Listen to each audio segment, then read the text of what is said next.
तुलसी अपने पुराने घर अंबा कुटीर में आती है। घर की हालत बेहद खराब होती है। घर के अंदर आते ही तुलसी को अपनी माँ की आवाज सुनाई देती है। तुलसी सोचती है कि यहाँ मेरी वे यादें हैं जो कभी खराब नहीं हुईं। भले ही यहाँ धूल जम गई है, लेकिन मेरी यादें मिटी नहीं हैं। तुलसी को पुरानी यादें सताने लगती हैं। वह अपनी माँ की कुर्सी को साफ करती है और सोचती है कि अब मैं किसी को भी तंग नहीं करना चाहती। इसके बाद तुलसी बाहर आती है और तुलसी के पौधे को देखती है। वह उसे साफ करती है और शांति निकेतन की मिट्टी उसमें डालती है। तुलसी सोचती है कि मुझे अपनी नई जिंदगी इसी जगह से शुरू करनी है। तुलसी पौधे में पानी डालते हुए सोचती है कि किसी नई चीज की शुरुआत के लिए कुछ खत्म करना पड़ता है। आज मैं तुलसी वीरानी का यह अध्याय यहीं खत्म करती हूँ। तुलसी पौधे को प्रणाम करती है और सोचती है कि अब तुलसी की नई कहानी शुरू होगी। इसके बाद कहानी में लंबा लीप आता है। लीप के बाद दिखाया जाता है कि शांति निकेतन में तुलसी का पौधा सूख चुका है। घर के दरवाजे खुलते हैं और टाइटल सॉन्ग बजता है, लेकिन इस बार तुलसी की जगह नोएना होती है।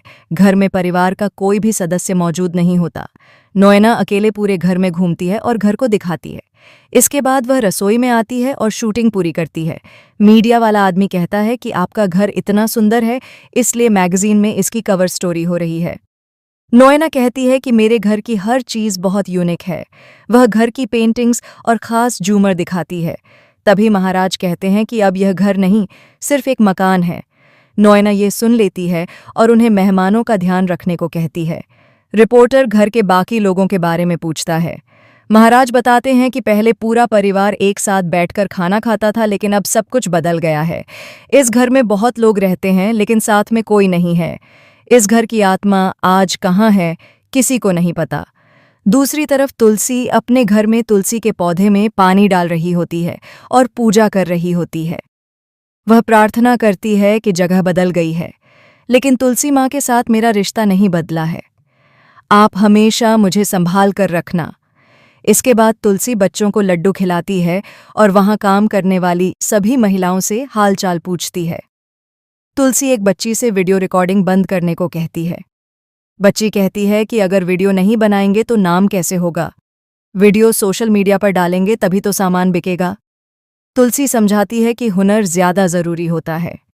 इंसान अगर काबिल हो तो दुनिया खुद उसके पास आती है। इसके बाद तुलसी आरती का फोन लेकर उसके मंगेतर से कहती है कि इसे थोड़ा काम करने दीजिए। आरती वहां से चली जाती है।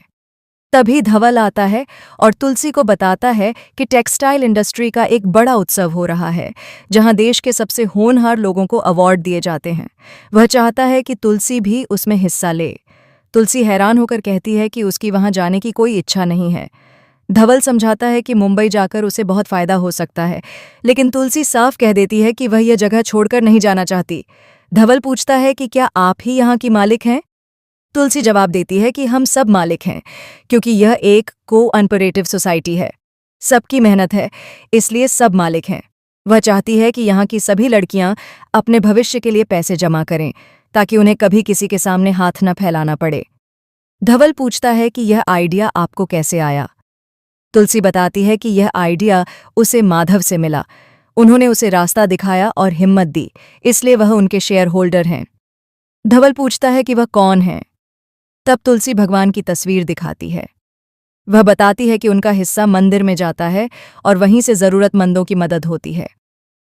तुलसी कहती है कि अगर मेरी नज़र से देखोगे तो तुम्हें हर जगह माधव दिखाई देंगे। वह धवल को अंदर ले जाती है, जहां न सभी लोग खेलते हुए खुश नजर आते हैं। तुलसी को हर जगह कृष्ण भगवान दिखाई देते हैं। उसे याद आता है कि भगवान ने हमेशा उसकी रक्षा की है और सिखाया है कि हमें अपने कर्म करते रहना चाहिए।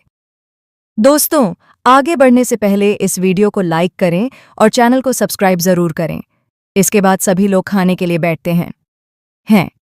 तुलसी को खाने की टेबल पर भी भगवान की मौजूदगी महसूस होती है। धवल कहता है कि उसे माधव दिखाई तो नहीं दिए, लेकिन उनकी मौजूदगी जरूर महसूस हुई है। तुलसी कहती है कि वह हमेशा हमारे साथ हैं, इसलिए यह जगह मंदिर से कम नहीं है। दूसरी तरफ नोएना अपने सर्वेंट को बुलाकर कहती है कि खास मेहमान आने वाले हैं, इसलिए तैयारी शुरू करो। सर्वेंट बताते हैं कि गायत्री और दक्षा के लिए सूप बनाना है। नोएना कहती है कि उन्हें पैकेट वाला सूप ही दे दो। महाराज कहते हैं कि उन्हें पैकेट वाला सूप पसंद नहीं है। नोयना जवाब देती है कि मुझे भी आप पसंद नहीं है, लेकिन फिर भी आप इस घर में हैं। उन्हें वही सूप पिला दो और अगर न पिएं तो कह देना कि भूखे रहें। इसके बाद सूची आती है और नोयना को बताती है कि पीशीमा तुमसे मिलने आ रही हैं। नोयना चौंक जाती है और पूछती है कि वह यहाँ क्यों आ रही हैं। सूची बताती है कि वह मेहर से मिलने और तुम्हें देखने आ रही हैं। नोयना कहती है कि उनका आना ठीक नहीं है, लेकिन सूची बताती है कि अब कुछ नहीं किया जा सकता। नोयना सोचती है कि आज उनका आना ठीक है क्योंकि आज इन्वेस्टर के साथ डिनर है और मेहर भी उनसे मिल लेगा। दूसरी तरफ सभी लड़कियां मस्ती कर रही होती हैं। तुलसी उन्हें डांटती है, लेकिन फिर मजाक में कहती है कि अगर इतनी मस्ती करनी थी तो मुझे भी बुला लिया होता।